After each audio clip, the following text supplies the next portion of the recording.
আল্লাহ তাআলার ৪টি নাম আপনি ভালো করে মুখস্থ করে নেন, আপনার জীবন বদলে যাবে ইনশাআল্লাহ। এই ৪টি নামের আমল যদি আপনি আপনার লাইফে করতে পারেন, ৪ সময়ের ৪ আমল, আপনি দেখবেন যে আপনার জীবন একেবারে সহজ হয়ে গেছে। এর মধ্যে ১ নম্বর হচ্ছে আল্লাহ তাআলার অসাধারণ একটি নাম আছে আল ফাত্তাহ। যখন আপনি কোনো বিপদে পড়ে যাবেন, কঠিন কোনো বিপদে পড়ে গিয়েছে, তখন আপনি আল ফাত্তাহ নামের আমল করবেন। কারণ আল ফাত্তাহ মানে এটা এমন একটি নাম যিনি হচ্ছেন সব বিপদের জন্য পথ খুঁজে দিতে পারেন এমন একজন সত্তা। আমার আল্লাহর কাছে যখন ফাত্তাহ আপনি বেশি বেশি পড়বেন, ওই বিপদ থেকে মুক্তি হওয়ার রাস্তা আমার আল্লাহ তাআলা বের করে দিবে। ১ নম্বর আল ফাত্তাহ নামটা বেশি বেশি আমল করবেন। মনে রাখবেন আল্লাহ নিজেই কোরআনের মধ্যে তার নামের আমল করার কথা বলেছেন।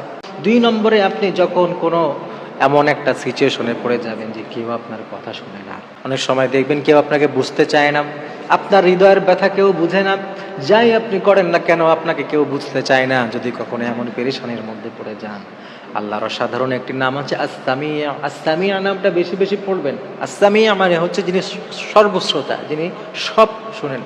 আল্লাহ তাআলা সামিউন বাসীর, তাই সামিয়া নামটা পড়বেন। যখন আপনাকে কেউ বুঝে না, আপনাকে কেউ শুনতে চায় না, আপনার কথার কেউ গুরুত্ব দিচ্ছে না, আপনি ইয়া সামিয়া বলে আল্লাহর কাছে চান। আল্লাহকে বলে যে আল্লাহ আমাকে তো কেউ বুঝে না, আমার কথা কেউ শুনে না, আল্লাহ আপনি একটু আমাকে সাহায্য করেন। আল্লাহ সাহায্য করবেন।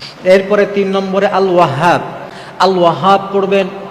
মনের মতো কিছু চান কিন্তু পান না, অনেক রকমের নেক আশা নেক স্বপ্ন আপনার আছে কিন্তু আপনি পূরণ করতে পারেন না, নানানভাবে আপনি রিজিকের সমস্যায় আছেন, আপনি আল ওয়াহাব পড়বেন বেশি বেশি। কারণ আল ওয়াহাব মানেই হচ্ছে যিনি সব কিছু দিতে পারেন, যিনি সব কিছু দান করেন, যা কিছু দরকার সব যিনি দেন তিনি হচ্ছেন ওয়াহাব। ওই মুহূর্তে যদি আপনি বেশি বেশি আল ওয়াহাব এই আয়াত আল্লাহর এই নামটা পড়তে পারেন, আল্লাহ তাআলা আপনাকে সব কিছু দান করবেন যদি বিশ্বাস আর ইয়াকিনের সাথে আপনি আমল করতে পারেন। বেশি বেশি আল ওয়াহাব এক অসাধারণ একটা নাম, এমন নাম যে নামটা শুনলে মনটা ভরে যায়। আল ওয়াহাব বেশি বেশি পড়বেন। এটা আল্লাহ তাআলার একটি নাম এবং এটা আল্লাহর একটা সিফাত যে আল্লাহ তাআলা চাইলেই দেন, এজন্য চেতে হবে। চাইতে তো আর টাকা লাগছে না আল্লাহর কাছে, বেশি বেশি চাবো ইনশাআল্লাহ। আর ৪ নম্বরে গফফার, এই নামটা বেশি বেশি পড়বো।